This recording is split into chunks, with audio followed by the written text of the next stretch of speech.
Hello viewers and students, आपका आज की नई क्लास नई वीडियो में बहुत बहुत स्वागत है।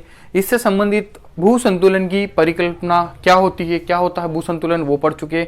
उसके बाद हमने जॉर्ज एरी की संकल्पना पढ़ी, जिस तरह उन्होंने बताया कि कुछ भी लकड़ी के टुकड़े आप पानी में डालिए, बर्फ के टुकड़ा पानी में डालिए तो उसका 9वां भाग नीचे होगा और उसका कुछ भाग ऊपर पानी में तैरता है। इस तरह उन्होंने उदाहरणों के आधार पर जॉर्ज एरी महोदय ने हमें भू संतुलन के बारे में बताया। फिर मैंने कहा था आपको दो आपके ऐसे भूगोलवेत्ता है जो भू संतुलन के अंतर्गत आपके सिलेबस के अंदर आते हैं। तो आज उस दूसरे भूगोलवेत्ता यानी प्राट महोदय के द्वारा दिए गए भू संतुलन सिद्धांत की चर्चा करेंगे, समझने की कोशिश करेंगे। तो चलो चलते हैं। देखो, प्राट की संकल्पना को समझ के लिए कुछ दो चार तथ्य मैं बता रहा हूं, आप वो अगर आपको याद हो गए। प्राट की संकल्पना को समझना है किसकी है? भू संतुलन के आधार पर।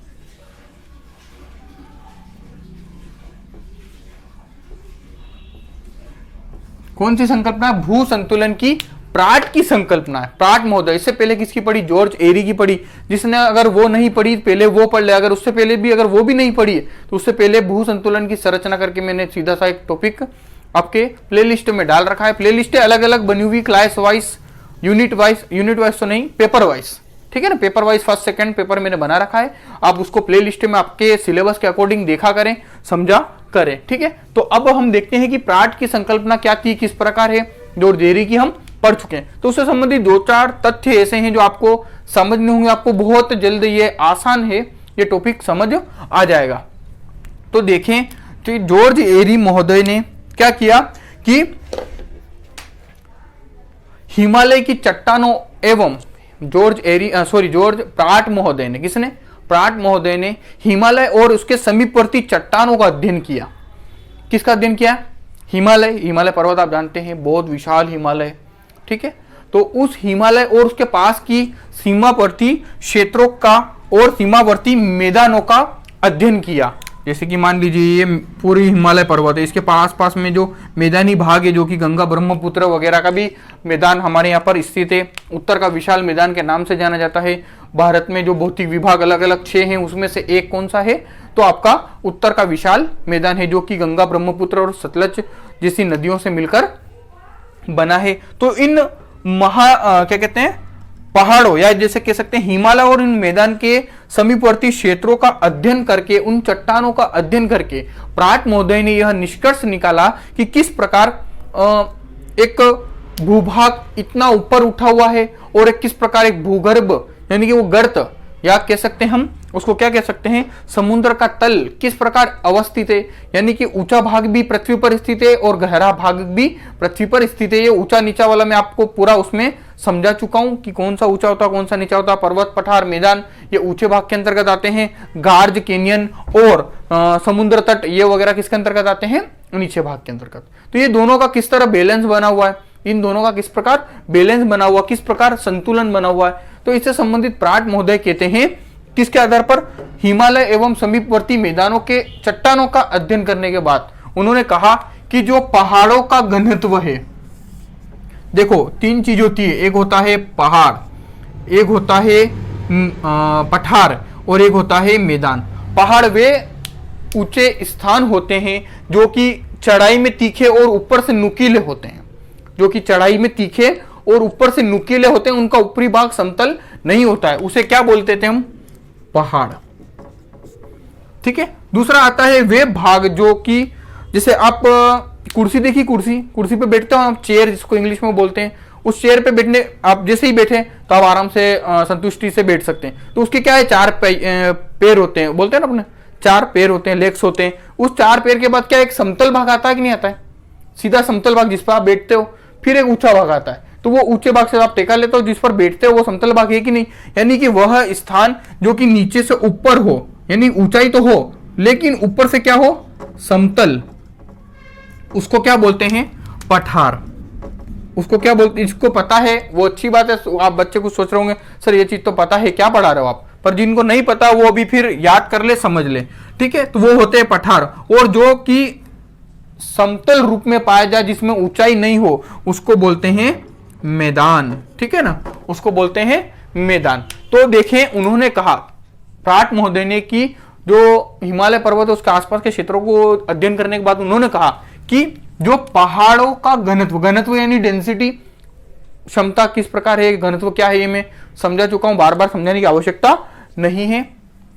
तो पहाड़ों का घनत्व यानी पहाड़ों की डेंसिटी पठारों से कम है, इससे इसकी कम है, ठीक है ना। पहाड़ों का घनत्व पठारों से कम है, क्या है, पहाड़ों का घनत्व पठारों से कम है, यानी कि पहाड़ पठारों से कम घनत्व वाले हैं, पहाड़ पठारों से कम घनत्व वाले हैं। अगर मैं पहाड़ और पठार से पूछूं कि दोनों में से घनत्व किसका ज्यादा, तो आप क्या बोलोगे, पठार का ज्यादा। किसके अनुसार, प्राट महोदय के अनुसार, ठीक है। अब आगे चलते हैं, फिर बोल रहे हैं वो पठारों का घनत्व, अब ये पहाड़ों का घनत्व पठार से ज्यादा है, सॉरी पहाड़ों का घनत्व पठारों से कम है, तो यानी पठारों का घनत्व ज्यादा हुआ। अब पठारों का घनत्व मैदानों से कम बोला है, पठारों का घनत्व मैदानों से कम है, यानी कि पठार और मैदान में अगर मैं तुलना करूं तो किसका घनत्व ज्यादा, तो मैदान का घनत्व ज्यादा हो जाएगा, पठार का घनत्व कम बताया। फिर आगे वो बोलते हैं कि मैदान का घनत्व समुद्र तल से कम है, मैदान का घनत्व समुद्र तल से कम है, यानी कि इसके आधार पर आप देखोगे, अगर मैं इनमें से पूछूं, ये मैंने एक चित्र बनाया है, पहाड़ का एक चित्र बनाया है, पठार का और एक चित्र बनाया है, मैदान का और एक चित्र में बना देता हूं यहां पर, ठीक है।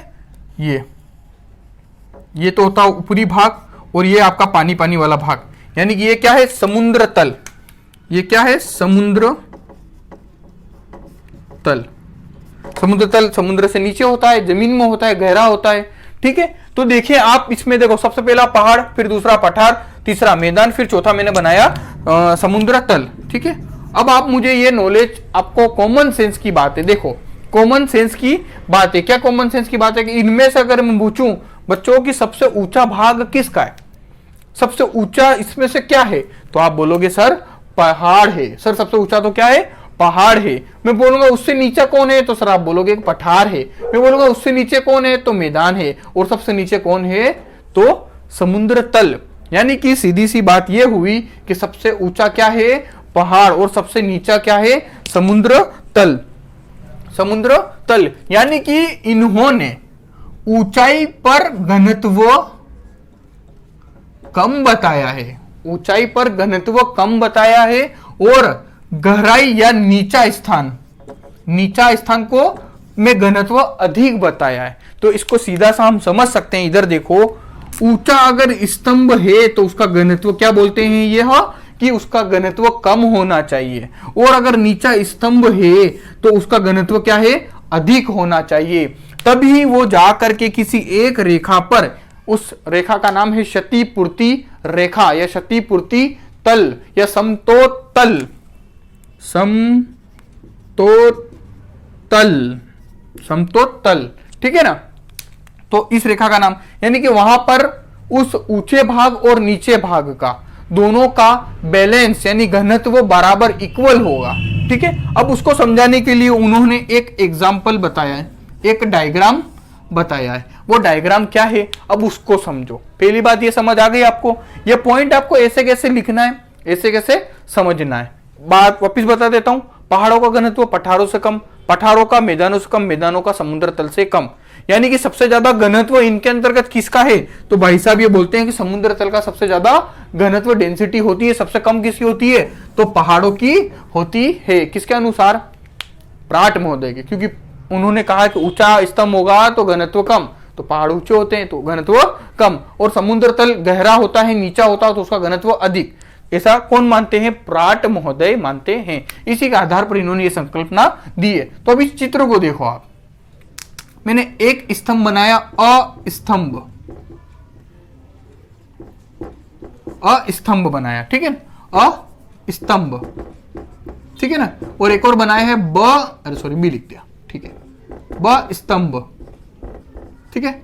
अब आप मुझे ये बताओ इसमें से ऊंचा स्तंभ कौन सा है। आप डायग्राम वगैरह देखा होगा, आंखों से भी आराम से देख सकते हो, समझ सकते हो। इन दोनों यानी अ और ब स्तंभ में से बड़ा या ऊंचा स्तंभ कौन सा है, तो आप बोलोगे सर अ स्तंभ मेरे तो दिख रहा है कि बड़ा है, अ स्तंभ बड़ा है। अब मैं बोलूंगा ब स्तंभ क्या है, तो सर अ से छोटा है। क्या है, अ से छोटा है। अब मैं पूछूं कि जो मैंने इतना समझाया उस आधार पर अ स्तंभ का घनत्व ब स्तंभ के अनुसार क्या है? प्राट महोदय के अनुसार अ स्तंभ का घनत्व ब स्तंभ के लिए क्या है? तो आप क्या बोलोगे सर, अ स्तंभ का घनत्व ब स्तंभ के आधार पर कम है। क्या बोलोगे? अ स्तंभ का घनत्व ब स्तंभ के आधार पर कम है, या ये भी बोल सकते हैं ब स्तंभ का घनत्व अ स्तंभ के आधार पर ज्यादा है। क्यों? क्योंकि उन्होंने सीधा सा बोला है कि जो ऊंचा स्तंभ होगा उसका घनत्व कम होगा, जो नीचा स्तंभ होगा उसका घनत्व अधिक होगा। तभी ये दोनों जहां पर मिलेंगे, जिस रेखा पर मिलेंगे, उस रेखा का नाम इन्होंने क्या दिया है?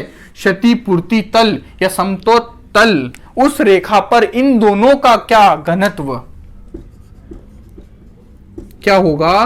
बराबर होगा। ऐसा मानना किसका है? प्राट महोदय का।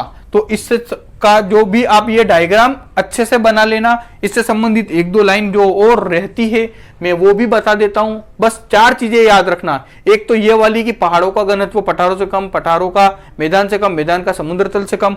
यानी कि उन्होंने सीधा सा रूप में बोल दिया कि स्तंभ ऊंचा है तो घनत्व कम, स्तंभ नीचा है तो घनत्व अधिक। और ये डायग्राम आपको अच्छे से बना लेना। यानी कि ये दोनों जहां पर मिलते हैं, यानी कि जितना भी बड़ा भाग होगा, अब एक उदाहरण से बताता हूं। एक रूम लीजिए, उस रूम में आप पूरे रूम में 5 बाय 5 का रूम ले लो। चलो, उसमें क्या भर दिया आपने? रुई भर दी। रुई कॉटन जानते हो ना आप, पूरे रूम में कॉटन भर दी। फिर क्या किया कि आपने एक छोटे से बक्से में यानी कि 1 बाय 1 के बक्से में आपने लोहा भर दिया। 1 बाय 1 के बक्से में एक बार आपने 5 बाय 5 इंटू 5 बाय के कमरे में क्या बन गया? कॉटन। कॉटन को क्या कहते हैं हिंदी में? रुई। ठीक है ना, रुई। तो एक लिया आपने 1 बाय 1 का बक्सा, उसमें क्या भर दिया आपने? लोहा। एक में क्या भर दिया? लोहा। अब मैं बोलूं कि भाई सर बच्चों ये बताओ कि इन दोनों में से घनत्व किसका ज्यादा होगा? इन दोनों में से घनत्व किसका ज्यादा होगा? तो आप बोलोगे सर लोहे का ज्यादा होगा। अब मैं बोलूंगा ये लोहे वाला का क्यों ज्यादा होगा? क्योंकि लोहे का घनत्व अधिक होता है, तो वो छोटा है। वो छोटा है तो उसका क्या है? नीचा। यानी कि छोटा है तो क्या है? घनत्व अधिक। जो बड़ा है लेकिन घनत्व कम है। ऐसा कौन मानते हैं? प्राट महोदय मानते हैं। तो ये चीज आपको आई होप पूरा समझ आया होगा। ये चार्ट को आप अच्छे से देख लें, समझ लें। इससे संबंधित एक दो लाइन और रह जाती है, मैं वो भी आपको लिखा देता हूं।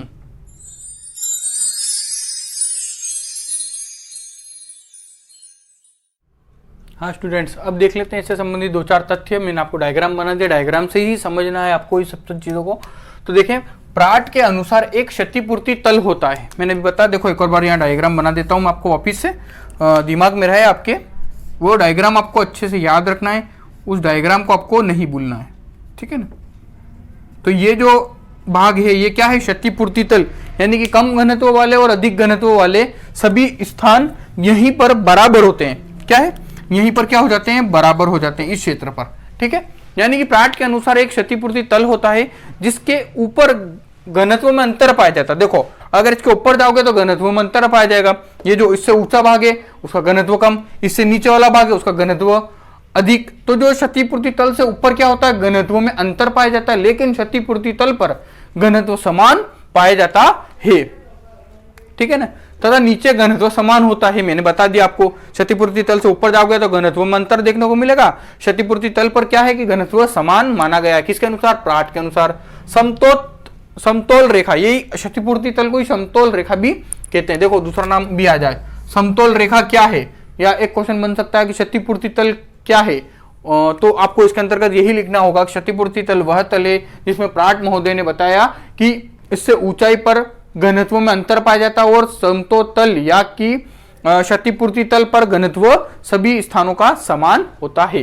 देखो, क्षतिपूर्ति या समतोल तल के सहारे 2 स्तंभ अ तथा ब, ये रहे अ तथा ब, धरातलीय क्षेत्र में बराबर होते हैं। इनका जो धरातलीय क्षेत्र है ये दोनों का बराबर है। ठीक है। इसके लिए अ स्तंभ का घनत्व कम,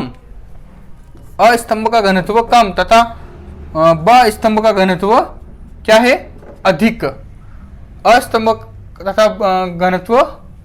का घनत्व कम तथा ब स्तंभ का घनत्व क्या है? अधिक होना चाहिए। तभी ये एक दूसरे के साथ सामंजस्य स्थापित कर सकते हैं, यहाँ पर स्थिति बराबर कर सकते हैं, भू संतुलन की स्थिति पैदा कर सकते हैं। इस प्रकार प्राट महोदय ने इस मत का प्रतिपादन किया कि ऊंचाई और घनत्व में, ऊंचाई एंड घनत्व में विपरीत संबंध या उल्टा संबंध, विपरीत भी लिख सकते हो, विपरीत संबंध या उल्टा संबंध पाया जाता है। विपरीत ऊंचाई के साथ घनत्व और ऊंचाई का और घनत्व का उल्टा संबंध किसके द्वारा प्रतिपादित किया गया कि प्राट महोदय द्वारा। इन प्रकार प्राट महोदय ने यह सिद्ध कर दिया कि ऊंचाई के साथ घनत्व में अंतर पाया जाता है, या हम कह सकते हैं ऊंचाई और घनत्व का विपरीत संबंध होता है। प्राट के अनुसार पृथ्वी के विभिन्न उच्चावच इसलिए रुके हुए हैं कि उनके घनत्व में अंतर पाया जाता है, परंतु उनका भार संतुलन बिंदु पर समान होता है। जो भी वस्तुएं हैं, जो भी उच्चावच है, उच्चावच क्या होते हैं देखो बार बार, जो भी उच्चावच यानी पर्वत, पठार, मैदान, नदी, घाटी, बेसिन वगैरह, ये सभी उच्चावच के रूप होते हैं। एक रूप में इनको उच्चावच बोल सकते हैं। ये सभी इसलिए टिके हुए हैं कि भले ये ऊंचाई के अनुसार घनत्व अलग अलग पाया जाता है, लेकिन इस क्षतिपूर्ति तल पर यह सभी समान हो जाते हैं, इसलिए पृथ्वी पर इनका बैलेंस बना हुआ है, भू संतुलन बना हुआ है। यही था आज का प्राट महोदय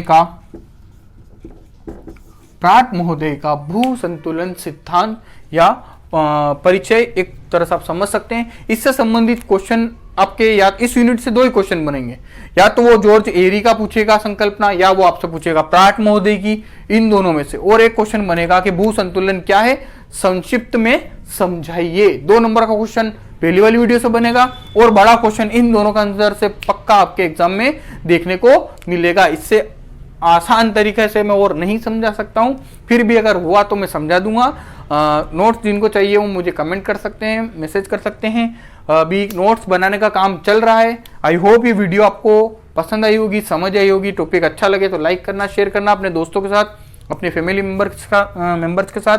जो ज्योग्राफी से जुड़े हुए उनको करोगे तो बहुत फायदा उनको भी मिलेगा। ठीक है, चैनल को सब्सक्राइब करें, लाइक करें वीडियो को। मिलते हैं इसी प्रकार की नेक्स्ट वीडियो में। Thanks for watching.